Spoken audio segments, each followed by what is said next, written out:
Hey everyone, welcome back to my channel. Today's video is a feeding my pets video with voiceover about pet grief. If that's not a topic you can or want to hear about, you can mute the video, play some music, click on a different video. If you stay, I just ask that you are respectful and open-minded in the comments. Everyone is welcome to share their experiences with pets and grief there. A couple of things before we jump into the topic of grief. There will be a number of different foods offered in this video, from discoid roaches to superworms, provided generously by Post, which I have linked in the description, as well as earthworms, dubia roaches, fish, chicken heart, and so on. To keep the video from being absurdly long, I only show one or two of the food items being fed at the time of feeding, but please know that my insectivores are getting more than one insect of feeding.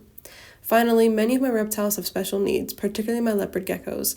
Primarily, I work with neurologically disabled geckos, and their movements may be alarming. I also have animals with skeletal, limb, and facial differences. If you have any questions about them, please feel free to ask in the comments. One last thing. I wept profusely while typing the script, and I would really prefer not to talk through crying, so if there are random breaks, it's to collect myself, and I apologize. I want to start a year ago. A year ago, I was dealing with the loss of Franklin, my bearded dragon, who had to be euthanized due to an inoperable GI tumor. He was diagnosed like a year and a half prior to his death, but given that he was my second reptile ever and the one that I had had the longest before they had passed, it was incredibly painful. Later in December, I had a tegu surrendered to me from someone who was facing eviction for keeping the lizard. She was named Nanami, and I kept that name. The previous owner couldn't tell me her age or where they bought her. She was just at the start of her guberty, which is her tegu puberty, which means she was very grumpy. Regardless of that fact, I was thrilled to have a tegu. I quickly built her an 8-foot enclosure and worked on taming, which would present difficult, but more on that later. At the end of January, my bearded dragon Nova died extremely suddenly. I haven't experienced anything like it. She behaved absolutely normally until the day she died.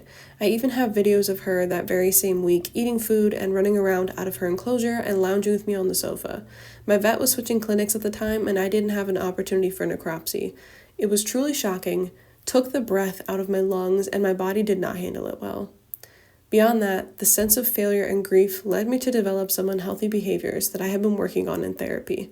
I think about her every day. I miss her every day. Even as I type the words, I can't believe I'm typing them, and it's been almost a year. I can't look at photos of her without immediately choking up. Grief is long-lasting, but guilt is too.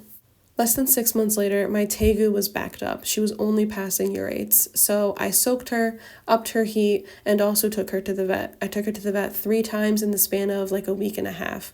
She had an x-ray, exams, and 2 enemas, and on her 3rd appointment, which was like a week and a half after her first appointment, she was under anesthesia to remove the blockage because she simply could not pass it.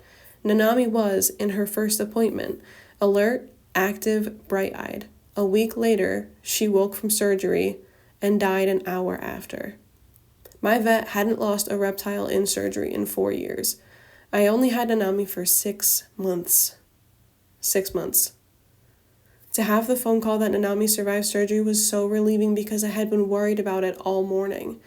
And an hour later, to have that relief stripped from my heart and in its place a jolt of shock was unbearable.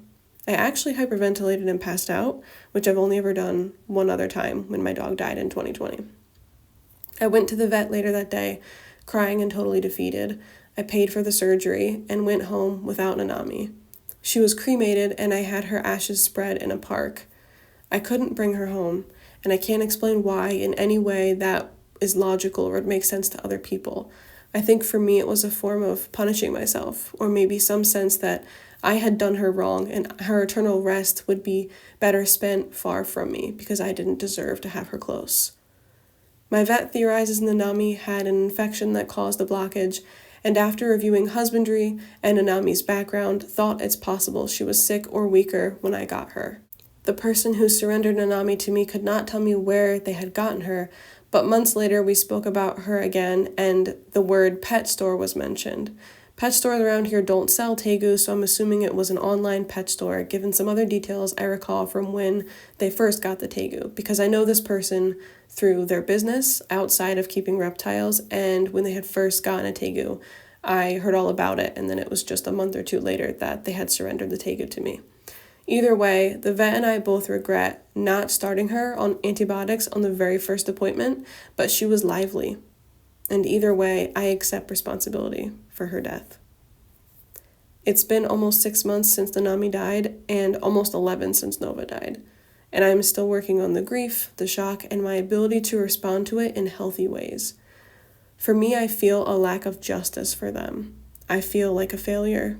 I feel like I deserve punishment. I feel like everything I stand for is built on a rocky foundation, and I feel like I don't deserve forgiveness. I feel anxious, inept, and out of my depth. Like at any moment I'm going to miss something or an animal is going to be sick, and it's all going to be my fault. I also know, thanks to therapy, that these things feel accurate to me, but that does not mean that they are true. I also know I did my best and that grief is part of life. I want to end this by saying I am sharing my thoughts and my grief to be honest, and because I want people to know if they feel the same way, they are most certainly not alone. I want people to know I love what I do, but it comes at a cost. And I want people to know you need to be ahead of the inevitable bad times that come with reptile or pet keeping in general. Don't wait to get professional help. Your body will start to feel the grief too, and make your life much harder like it has done for me. And don't hesitate to reach out to people. Lean on your community. Take time for yourself to do what makes you happy, and allow yourself grace and forgiveness, even if it feels like you shouldn't. The amount of kindness the community showed me when I lost Nova and Nanami was incredible. I waited and searched for one single comment, just one, to say that I was a failure or that I deserved it, and there wasn't a single one. I don't know if I have just cultivated the best group of people or if it's because the community itself is just full of great people, but either way, I'm grateful.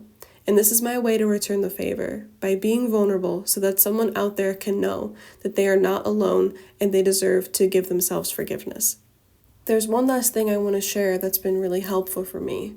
I want to talk about the concept of duality, because over the last 4 years, the concept has helped me to accept hard times. In everything, there is duality. Everything has its natural opposite. Cold has hot, dark has light, and for the video specifically, sadness has happiness and life has death, and they cannot exist without one another. It's a simple fact that I have to accept, and doing so reminds me to appreciate the good times and not dwell in the bad because they are not permanent. They factually cannot be permanent because joy and life exist, just as sorrow and death do. And when sorrow and death are taking center stage, joy and life are waiting nearby. I am sure some of you are wondering, but are probably way too nice to ask, will I ever have a bearded dragon or a tegu again? And the answer is yes. I have spent the entire time I've been keeping reptiles, with the exception of this year, as a bearded dragon owner. My second reptile ever was a bearded dragon, and not having a bearded dragon is the strangest thing. I have tons of other reptiles, and yet without a beardy, there is a hole in my life. If anything, that speaks to the magnetism and incredible personalities that they have. I miss having Nova and Franklin very much. One day, I would like to have a tegu again too, but I think given my traumatic experience and my grief, it will be a while and I won't be taking in a surrender. It'll probably have to be a really specific situation. I do plan to leave space in the reptile room for a large enclosure in the center, and maybe one day it will be built and filled with a tegu, but not for a while. Speaking of the reptile room, since February of this year, I have been renovating a home in Michigan about an hour and 10 minutes from where I currently live. I mostly renovate on weekends, and so far we have been able to accomplish a ton. I'm really proud of Ben and I, especially as two people who have never renovated a home before. I have learned about repairing walls, replacing floors, water damage, plumbing, electric work. I've painted walls and cabinets and trim.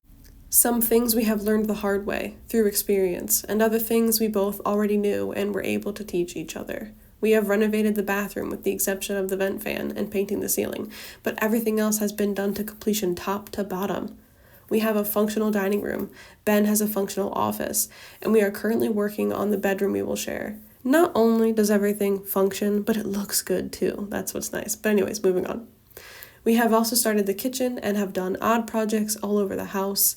It's a lot of work, but it's really fulfilling. And this weekend we are cleaning out the basement with the goal to start demolition and full renovation for the reptile space January 2024.